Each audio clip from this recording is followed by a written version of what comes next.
ಇದ್ದು ಇಲ್ಲದಂತಾಗಿದೆ ಹೃದ್ರೋಗ ಘಟಕ. ಚಿಕಿತ್ಸೆಗಾಗಿ ಪರದಾಟವನ್ನ ಪಡ್ತಾ ಇದ್ದಾರೆ ಬೀದರ್ನ ಜನ. ಉದ್ಘಾಟನೆ ಮಾಡಿ ಸುಮ್ಮನಾದ ಸರ್ಕಾರ. ಸಿಬ್ಬಂದಿ ನೇಮಕಕ್ಕೆ ಯಾಕೆ ತಾತ್ಸರ? 12 ಕೋಟಿ ನೀರಿನಲ್ಲಿ ಹೋಮ, ತುಕ್ಕು ಹಿಡಿತಾ ಇವೆ ಯಂತ್ರೋಪಕರಣ. ಇದು ಹೃದ್ರೋಗ ಘಟಕಕ್ಕೆ ಬೀಗ ಬಿದ್ದಿರುವಂತಹ ಸ್ಟೋರಿ.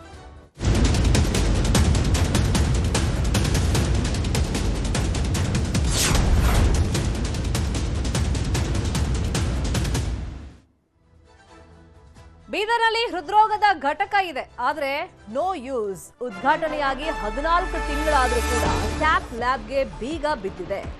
ಚಿಕಿತ್ಸೆಗಾಗಿ ಬೀದರ್ ಭಾಗದಲ್ಲಿ ಜನ ಪರದಾಟವನ್ನ ಪಡ್ತಾ ಇದ್ದಾರೆ. ಹೃದ್ರೋಗ ಘಟಕ ಉದ್ಘಾಟನೆ ಆದಂತ ಸಂದರ್ಭದಲ್ಲಿ ನಮ್ಗೆ ಒಳ್ಳೆ ರೀತಿಯಲ್ಲಿ ಹೃದಯ ಸಂಬಂಧಿತ ಕಾಯಿಲೆಗಳು ಬಂದಾಗ ಚಿಕಿತ್ಸೆ ಸಿಗುತ್ತೆ ಅಂತೇಳಿ ಜನ ಭಾವಿಸಿದ್ರು. ಆದ್ರೆ ಈಗ ಕ್ಯಾತ್ ಲ್ಯಾಬ್ಗೆ ಬೀಗ ಬಿದ್ದಿರೋದ್ರಿಂದ ಚಿಕಿತ್ಸೆಗೋಸ್ಕರ ಜನ ಪರದಾಟವನ್ನ ಪಡ್ತಾ ಇದ್ದಾರೆ. ಇನ್ನೊಂದ್ ಕಡೆ ಯಂತ್ರೋಪಕರಣಗಳು ಉದ್ಘಾಟನೆ ಸಂದರ್ಭದಲ್ಲಿ ತಂದಿಟ್ಟಿದ್ರು, ಅವೆಲ್ಲ ಎಕ್ವಿಪ್ಮೆಂಟ್ಸ್ ಈಗ ಹಾಳಾಗ್ತಾ ಇದೆ. ಸಹಜ ಯೂಸ್ ಮಾಡಿಲ್ಲ ಅಂತಂದ್ರೆ ಅದು ನಿಧಾನವಾಗಿ ಹಾಳಾಗ್ತಾ ಹೋಗುತ್ತೆ, ತುಕ್ಕು ಹಿಡಿತಾ ಹೋಗುತ್ತೆ. ಮತ್ತೆ ಇನ್ವೆಸ್ಟ್ ಮಾಡಬೇಕು, ಮತ್ತೆ ಅದನ್ನ ತರಬೇಕು. ಹೃದ್ರೋಗ ಘಟಕ ಇದ್ರೂ ಕೂಡ ಈ ಕ್ಯಾತ್ ಲ್ಯಾಬ್ಗೆ ಯಾಕೆ ಬೀಗ ಹಾಕಿದ್ದಾರೆ ಅಂತ ಹೇಳಿ ಸಾರ್ವಜನಿಕರು ಪ್ರಶ್ನೆಯನ್ನ ಮಾಡ್ತಾ ಇದ್ದಾರೆ, ಆಕ್ರೋಶವನ್ನ ವ್ಯಕ್ತಪಡಿಸ್ತಾ ಇದ್ದಾರೆ. ಹಾಗಾದ್ರೆ ಈ ಹೃದ್ರೋಗ ಘಟಕದಲ್ಲಿ ಕ್ಯಾತ್ ಲ್ಯಾಬ್ಗೆ ಯಾಕೆ ಬೀಗ ಹಾಕಿದ್ದಾರೆ? ಇದಕ್ಕೆ ರೋಗಿಗಳು ಯಾವ ತರ ಆಕ್ರೋಶ ವ್ಯಕ್ತಪಡಿಸ್ತಾ ಇದ್ದಾರೆ? ಈ ಬಗ್ಗೆ ಒಂದು ವರದಿ ಇದೆ, ನೋಡೋಣ. ಇದು ಫ್ರೀ ಇದ್ರು ಕೂಡ ಇನ್ನು 1 ವರ್ಷ ಆಯ್ತು, ಇನ್ನು ಪ್ರಾರಂಭ ಮಾಡಿಲ್ಲ. ಬೀದರ್ ಜಿಲ್ಲೆಯಲ್ಲಿ ಒಂದು ದೊಡ್ಡ ಮಾಫಿಯಾ. ಹಾರ್ಟ್ ಚೆಕ್ಅಪ್ ಮಾಡ್ಕೋಬೇಕಂತಂದ್ರ ಒಂದು ECG ಮಾಡಕ್ಕೆ 500 ರೂಪಾಯಿ ತಗೋತಾ ಇದಾರೆ. ಮಂತ್ರಿ ಸ್ಥಾನ ಕೊಡುವಂತ ಯಾರಪ್ಪನ ಮನೆ ಮಂತ್ರಿ ಸ್ಥಾನ ಬೇಕು ಇವ್ರಿಗೆ? ಜನರಿಗೆ ಆರೋಗ್ಯ ಕೊಡ್ಬೇಕಲ್ಲ. ಇತ್ತೀಚೆಗೆ ದೇಶದಲ್ಲಿ ಹೃದಯಾಘಾತ ಪ್ರಕರಣಗಳು ಹೆಚ್ಚಾಗುತ್ತಿದೆ. ಪುಟ್ಟ ಮಕ್ಕಳಿಂದ ಹಿಡಿದು ವಯಸ್ಕರರು ಕುಳಿತಲ್ಲೇ ಮಲಗಿದಲ್ಲೇ ಉಸಿರು ಚೆಲ್ತಿದ್ದಾರೆ. ಹೃದ್ರೋಗಕ್ಕೆ ತುರ್ತು ಚಿಕಿತ್ಸೆಗಾಗಿ ಸರ್ಕಾರ ಸಹ ಹಲವು ಆಸ್ಪತ್ರೆಗಳನ್ನ ನಿರ್ಮಿಸಿದೆ. ಆಸ್ಪತ್ರೆ ನಿರ್ಮಿಸಿದ ಸರ್ಕಾರ ಸೂಕ್ತ ಸಿಬ್ಬಂದಿಯನ್ನ ನೇಮಕ ಮಾಡುವಲ್ಲಿ ವಿಫಲವಾಗಿದೆ. ಇದ್ದೂ ಇಲ್ಲದಂತಾಗಿದೆ ಹೃದ್ರೋಗ ಘಟಕ. ಚಿಕಿತ್ಸೆಗಾಗಿ ಪರದಾಡ್ತಿದ್ದಾರೆ ಬೀದರ್ ಜನ. ರಾಜ್ಯ ಸರ್ಕಾರ ಬೀದರ್ನಲ್ಲಿ 12 ಕೋಟಿ ರೂಪಾಯಿ ವೆಚ್ಚದಲ್ಲಿ ಹೈಟೆಕ್ ಹೃದ್ರೋಗ ಘಟಕವನ್ನ ನಿರ್ಮಾಣ ಮಾಡಿದೆ. ಜಿಲ್ಲಾಸ್ಪತ್ರೆಯ ಆವರಣದಲ್ಲಿ ನೂತನ ಕಟ್ಟಡವನ್ನ ನಿರ್ಮಾಣ ಮಾಡಿದೆ. ಆದ್ರೆ ಕಟ್ಟಡ ನಿರ್ಮಾಣ ಮಾಡಿದ್ರೂ ಕಳೆದ 14 ತಿಂಗಳಿಂದ ಕ್ಯಾಥೋ ಲ್ಯಾಬ್ಗೆ ಬೀಮ್ಸ್ ಆಡಳಿತ ಮಂಡಳಿ ಬೀಗ ಹಾಕಿದೆ. ಇದರಿಂದ ಲಕ್ಷಾಂತರ ಬೆಲೆ ಬಾಳುವ ಯಂತ್ರೋಪಕರಣಗಳು ತುಕ್ಕು ಹಿಡಿದಿವೆ. ಈ ಮಧ್ಯ ಕ್ಯಾಥೋ ಲ್ಯಾಬ್ ನಿರ್ಮಾಣವಾದ್ರೂ ಯಾಕೆಂದು ಜನ ಪ್ರಶ್ನೆ ಮಾಡ್ತಿದ್ದಾರೆ. ಬಡ ಜನರಿಗೆ ಉಪಯೋಗ ಆಗ್ಬೇಕು ಅಂತ ಮಾಡಿದ್ದಾರೆ.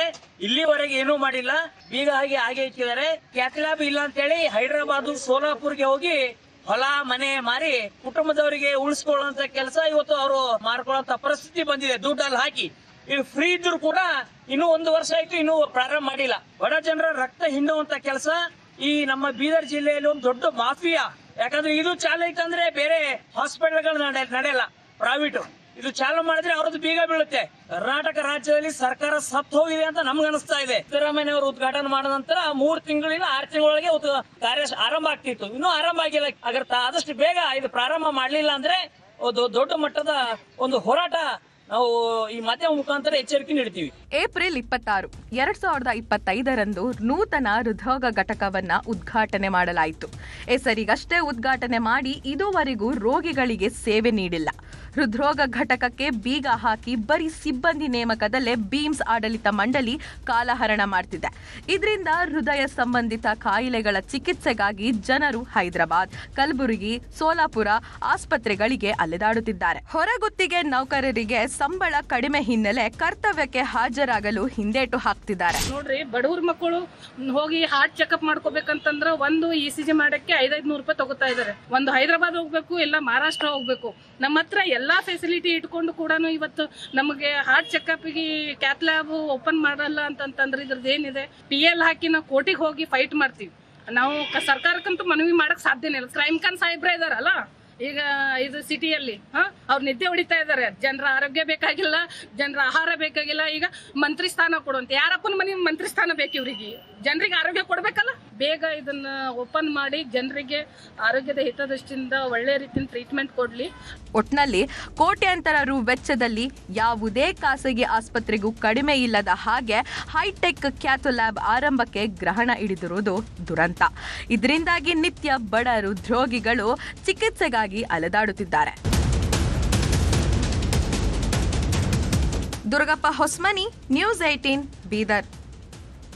ಇದೇ ವಿಷಯವಾಗಿ ಇನ್ನಷ್ಟು ಡೀಟೇಲ್ ಆಗಿ ಇನ್ಫಾರ್ಮೇಶನ್ ಕೊಡ್ತಾ ಹೋಗೋದಕ್ಕೆ ನೇರ ಸಂಪರ್ಕದಲ್ಲಿ ಕನೆಕ್ಟ್ ಆಗಿದ್ದಾರೆ ನಮ್ಮ ರಿಪೋರ್ಟರ್ ದುರ್ಗಪ್ಪ. ಅತ್ಯಾಧುನಿಕ ಫೆಸಿಲಿಟಿ ಹಾರ್ಟಿಗೆ ಸಂಬಂಧಪಟ್ಟಂಗೆ ಸಿಗುತ್ತೆ ಅಂದಾಗ ರೋಗಿಗಳಿಗೂ ಸ್ವಲ್ಪ ಸಮಾಧಾನ. ನಾವು ಮತ್ಯಾವುದೋ ಸಿಟಿ ಮೇಲೆ ಅವಲಂಬನೆ ಮಾಡೋದು ಬೇಡ ಅಥವಾ ಬೇರೆ ರಾಜ್ಯದ ಮೇಲೆ ಅವಲಂಬನೆ ಮಾಡೋದು ಬೇಡ ಅಂತ ಹೇಳಿ. ಇದು 14 ತಿಂಗಳಾದ್ರೂ ಸಮಸ್ಯೆ ಏನಿಲ್ಲಿ?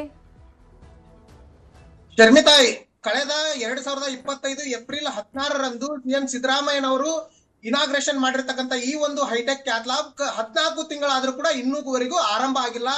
ಹೃದ್ರೋಗಿಗಳಿಗೆ ಸೇವೆಯನ್ನ ಒದಗಿಸ್ತಕ್ಕಂಥ ಕೆಲಸವನ್ನ ಇನ್ನೂ ಕೂಡ ಪ್ರಾರಂಭ ಮಾಡಿಲ್ಲ. ಇದು ನಿಜಕ್ಕೂ ಬೀದರ್ ಜಿಲ್ಲೆಯ ಜನರ ದುರಂತ ಅಂತಾನೆ ಹೇಳ್ಬೋದು. ಮತ್ತೆ ಇಲ್ಲಿನ ರಾಜಕಾರಣಿಗಳ ಒಂದು ಆಡಳಿತಕ್ಕೆ ಹಿಡಿದಿರ್ತಕ್ಕಂಥ ಕೈಗನ್ನಡೆ ಅಂದ್ರೆ ತಪ್ಪಾಗ್ಲಿಕ್ಕಿಲ್ಲ. ಯಾಕಂದ್ರೆ ಹೃದ್ರೋಗಿಗಳಿಗೆ ಅನುಕೂಲ ಆಗ್ಲಿ ಅಂತ ರಾಜ್ಯ ಸರ್ಕಾರ 12 ಕೋಟಿ ರೂಪಾಯಿ ವೆಚ್ಚದಲ್ಲಿ ಅತ್ಯಾಧುನಿಕ ಯಂತ್ರೋಪಕರಣಗಳನ್ನ ಬಳಸಿ ಹೃದ್ರೋಗ ಘಟಕವನ್ನ ನಿರ್ಮಾಣ ಮಾಡಿರ್ತಕ್ಕಂಥದ್ದು. ನಿರ್ಮಾಣ ಮಾಡಿ 14 ತಿಂಗಳಾದ್ರೂ ಕೂಡ ಇನ್ನುವರೆಗೂ ಕೂಡ ಆರಂಭ ಆಗಿಲ್ಲ. ಕಳೆದ 14 ತಿಂಗಳಿಂದ ಕೇವಲ ಇಲ್ಲಿನ ಜನಪ್ರತಿನಿಧಿಗಳಾಗಿರ್ಬೋದು, ಬ್ರಿಮ್ಸ್ ನ ಆಡಳಿತ ಮಂಡಳಿ ಹೇಳ್ತಕ್ಕಂಥದ್ದು ಒಂದೇ ಮಾತು, ಇಲ್ಲಿ ಏನು ವೈದ್ಯರ ನೇಮಕಕ್ಕೆ ನಾವು ಈಗಾಗಲೇ ನೋಟಿಫಿಕೇಶನ್ ಹೊರಡಿಸಿದ್ರು ಕೂಡ ಯಾರು ಕೂಡ ಮುಂದೆ ಬರ್ತಾ ಇಲ್ಲ ಅನ್ನೋ ಒಂದು ಮಾತನ್ನ ಹೇಳ್ತಾ ಇರ್ತಕ್ಕಂಥದ್ದು. ಮತ್ತೆ ಆಸ್ಪತ್ರೆ ಕ್ಯಾತ್ ಲ್ಯಾಬ್ ಅನ್ನ ಆರಂಭ ಮಾಡ್ಲಿಕ್ಕೆ ಜಯದೇವ ಜೊತೆ ನಾವು ಮಾತುಕತೆಯನ್ನು ನಡೆಸಿದ್ದೇವೆ ಅನ್ನೋ ಒಂದು ಮಾಹಿತಿಯನ್ನ ನೀಡ್ತಾ ಇದ್ದಾರೆ. ಆದ್ರೆ ಇದು 14 ತಿಂಗಳಿಂದ ಇದೇ ಒಂದು ಮಾಹಿತಿಯನ್ನ ಜನಪ್ರತಿನಿಧಿಗಳಾಗಲಿ ಬ್ರಿಮ್ಸ್ ಆಡಳಿತ ಮಂಡಳಿ ಇದೇ ಮಾಹಿತಿಯನ್ನ ನೀಡ್ತಾ ಇದೆ. ಆದ್ರೆ ವೈದ್ಯರನ್ನ ನೇಮಕ ಮಾಡ್ಲಿಕ್ಕೆ ಮುಂದೆ ಆಗ್ತಾ ಇಲ್ಲ. ಇದು ಬ್ರಿಮ್ಸ್ ಏನು ಜಿಲ್ಲೆಯ ಜನರ ಒಂದು ಆಕ್ರೋಶಕ್ಕೂ ಕೂಡ ಕಾರಣ ಆಗ್ತಾ ಇರತಕ್ಕಂಥದ್ದು. ಯಾಕಂದ್ರೆ 14 ತಿಂಗಳಾದ್ರೂ ಒಬ್ಬ ವೈದ್ಯರನ್ನ ನೇಮಕ ಮಾಡ್ಲಿಕ್ಕೆ ಆಗ್ತಾ ಇಲ್ಲ ಅಂದ್ರೆ ಎಲ್ಲಿಗೆ ಬಂದಿದೆ ಈ ಒಂದು ಆಡಳಿತ ವೈಖರಿ ಅನ್ನೋ ಒಂದು ಪ್ರಶ್ನೆಯನ್ನ ಹುಟ್ಟ ಆಗ್ತಾ ಇರ್ತಕ್ಕಂಥದ್ದು. ಯಾಕಂದ್ರೆ ಇದು ಮೊದಲೇ ಬೀದರ್ ಜಿಲ್ಲೆ ಹಿಂದುಳಿದಿರ್ತಕ್ಕಂಥದ್ದು. ಮತ್ತೆ ಗಡಿ ಭಾಗ, ಈ ಒಂದು ಗಡಿ ಭಾಗದಲ್ಲಿ ಹೃದ್ರೋಗಿಗಳಿಗೆ ಚಿಕಿತ್ಸೆಯನ್ನ ಪಡಿಬೇಕಾದ್ರೆ ಪಕ್ಕದ ತೆಲಂಗಾಣ ರಾಜ್ಯಕ್ಕೆ ಹೋಗ್ಬೇಕು, ಇಲ್ದಿದ್ರೆ ಮಹಾರಾಷ್ಟ್ರ ರಾಜ್ಯಕ್ಕೆ ಹೋಗ್ಬೇಕು, ಇಲ್ಲ ಕಲಬುರಗಿಯ ಆಸ್ಪತ್ರೆಗಳಿಗೆ ಹೋಗ್ಬೇಕಾದಂತ ಅನಿವಾರ್ಯತೆ ಇಲ್ಲಿನ ಹೃದ್ರೋಗಿಗಳಿಗೆ ಇರತಕ್ಕಂಥದ್ದು. ಏನು ಪ್ರೈವೇಟ್ ಹಾಸ್ಪಿಟಲ್ಗಳಿಗೆ ಹೋದ್ರೆ ಸಾಕಷ್ಟು ಹಣವನ್ನ ವ್ಯಯಿಸಬೇಕಾದಂತ ಪರಿಸ್ಥಿತಿ ಇರತಕ್ಕಂಥದ್ದು. ಸರ್ಕಾರ ಬಡ ರೋಗಿಗಳಿಗೆ ಅನುಕೂಲ ಆಗಲಿ ಅಂತ ಕೋಟ್ಯಾಂತರ ರೂಪಾಯಿ ವೆಚ್ಚ ಮಾಡಿರ್ತಕ್ಕಂಥ ಈ ಒಂದು ಕ್ಯಾತ್ ಲ್ಯಾಬ್ ಅನ್ನ ಆರಂಭ ಮಾಡಿದ್ರೆ ಇಲ್ಲಿನ ಬಡ ಹೃದ್ರೋಗಿಗಳಿಗೆ ಅನುಕೂಲ ಆಗುತ್ತೆ, ಮತ್ತೆ ಆರ್ಥಿಕ ಹೊರೆಯನ್ನ ಕಡಿಮೆ ಮಾಡ್ಲಿಕ್ಕೆ ಇದೊಂದು ಉಪಕಾರಿ ಆಗುತ್ತೆ. ಆದ್ರೆ ರಾಜಕಾರಣಿಗಳು ಯಾಕೆ ಇದರ ಬಗ್ಗೆ ಆಸಕ್ತಿಯನ್ನ ವಹಿಸ್ತಾ ಇಲ್ಲ ಅನ್ನೋ ಒಂದು ಪ್ರಶ್ನೆ ಕೂಡ ಇರ್ತಕ್ಕಂಥದ್ದು. ಮತ್ತೆ ಇಲ್ಲಿ ಬ್ರಿಮ್ಸ್ ನ ಸುತ್ತಮುತ್ತಲು ಇರ್ತಕ್ಕಂಥ ಪ್ರೈವೇಟ್ ಹಾಸ್ಪಿಟಲ್ಗಳಲ್ಲಿ ಕ್ಯಾತ್ ಲ್ಯಾಬ್ ಇರ್ತಕ್ಕಂಥದ್ದು, ಹೃದ್ರೋಗಿಗಳಿಗೆ ಚಿಕಿತ್ಸೆಯನ್ನ ಕೊಡ್ಲಿಕ್ಕೆ ಬೇಕಾದಂತ ಎಲ್ಲ ವ್ಯವಸ್ಥೆ ಇರ್ತಕ್ಕಂಥದ್ದು. ಈ ಒಂದು ಖಾಸಗಿ ಆಸ್ಪತ್ರೆಗಳ ಒಂದು ಪ್ರಭಾವಕ್ಕೆ ಮಣಿದು ರಾಜಕಾರಣಿಗಳು ಮತ್ತು ಬ್ರಿಮ್ಸ್ ಆಡಳಿತ ಮಂಡಳಿ ಪ್ರಭಾವಕ್ಕೆ ಒಳಪಟ್ಟು ಈ ಒಂದು ಕ್ಯಾತ್ ಲ್ಯಾಬ್ ಅನ್ನ ಆರಂಭ ಮಾಡ್ತಾ ಇಲ್ವಾ ಅನ್ನೋ ಒಂದು ಪ್ರಶ್ನೆ ಕೂಡ ಈಗ ಉದ್ಭವ ಆಗಿರ್ತಕ್ಕಂಥದ್ದು. ಯಾಕಂದ್ರೆ ಬ್ರಿಮ್ಸ್ ಆಸ್ಪತ್ರೆಯಲ್ಲಿ ಕೆಲಸ ಮಾಡ್ತಕ್ಕಂಥ ಬಹುತೇಕರು ಪ್ರೈವೇಟ್ ಹಾಸ್ಪಿಟಲ್ ಕೂಡ ವರ್ಕ್ ಅನ್ನ ಮಾಡ್ತಾ ಇರ್ತಕ್ಕಂಥದ್ದು. ಇಲ್ಲಿ ಬಂದಿರತಕ್ಕಂಥ ಹೃದ್ರೋಗಿಗಳನ್ನ ಪ್ರೈವೇಟ್ ಹಾಸ್ಪಿಟಲ್ಗಳಿಗೆ ರೆಫರ್ ಮಾಡ್ತಕ್ಕಂಥ ಕೆಲಸವೂ ಕೂಡ ದಿನನಿತ್ಯ ನಡೀತಾ ಇರುತ್ತೆ. ಹೀಗಾಗಿಯೇ ಕ್ಯಾತ್ ಲ್ಯಾಬ್ ಅನ್ನ ಆರಂಭ ಮಾಡ್ತಾ ಇಲ್ಲ. ಆರಂಭ ಮಾಡುವಂತ ಗೋಜಿಗೆ ರಾಜಕಾರಣಿಗಳು ಮತ್ತು ಬ್ರಿಮ್ಸ್ ಆಡಳಿತ ಮಂಡಳಿ ಹೋಗ್ತಾ ಇಲ್ಲ ಅನ್ನೋ ಒಂದು ಆಕ್ರೋಶವನ್ನು ಕೂಡ ಜನರು ವ್ಯಕ್ತಪಡಿಸಿರ್ತಕ್ಕಂಥದ್ದು. ಮತ್ತೊಂದು ಕಡೆ ಮಂತ್ರಿ ಸ್ಥಾನ ಬೇಕು ಅಂತಂದು ಹಠ ಬಿದ್ದು ಮಂತ್ರಿ ಸ್ಥಾನಗಳನ್ನ ಪಡಿತಾರೆ. ಆದ್ರೆ ಜನರ ಒಂದು ಆರೋಗ್ಯದ ಬಗ್ಗೆ ಯಾಕೆ ಇಲ್ಲಿನ ಜನಪ್ರತಿನಿಧಿಗಳಿಗೆ ಕಾಳಜಿ ಇಲ್ಲ ಅನ್ನೋ ಒಂದು ಪ್ರಶ್ನೆಯನ್ನು ಕೂಡ ಜನರು ಮಾಡ್ತಾ ಇರ್ತಕ್ಕಂಥದ್ದು. ಯಾಕಂದ್ರೆ ಇತ್ತೀಚೆಗೆ ಹೃದಯಘಾತಗಳು ಸಾಕಷ್ಟು ಪ್ರಮಾಣದಲ್ಲಿ ಆಗ್ತಾ ಇರ್ತಕ್ಕಂಥದ್ದು. ಎಲ್ಲೆಂದರಲ್ಲಿ ಏನು ಇವತ್ತು ಯುವಕರು ಸಾಕಷ್ಟು ಪ್ರಮಾಣದಲ್ಲಿ ಸಾಯ್ತಾ ಇರ್ತಕ್ಕಂಥದ್ದು ಹೃದಯಾಘಾತದಿಂದಾಗಿ. ಈ ಒಂದು ಹೃದಯಾಘಾತ ಏನು ಹೃದ್ರೋಗಿಗಳಿಗೆ ಇಂತಹ ಸಂದರ್ಭದಲ್ಲಿ ಗೋಲ್ಡನ್ ಅವರ್ ಅಂತ ಇರುತ್ತೆ. ಈಗ ಒಂದು ಕ್ಯಾತ್ ಲ್ಯಾಬ್ ಆರಂಭ ಆದ್ರೆ ಸಾಕಷ್ಟು ಪ್ರಯೋಜನ ಇದೆ. ಹಾಗಾಗಿ ಶೀಘ್ರವೇ ಈ ಒಂದು ಕ್ಯಾತ್ ಲ್ಯಾಬ್ ಅನ್ನ ಆರಂಭ ಮಾಡ್ಬೇಕಂತಂದು ಬಹಳ ದಿನಗಳಿಂದ ಇಲ್ಲಿನ ಜನರು ಆಗ್ರಹವನ್ನ ಮಾಡ್ತಾನೆ ಬರ್ತಾ ಇದ್ದಾರೆ.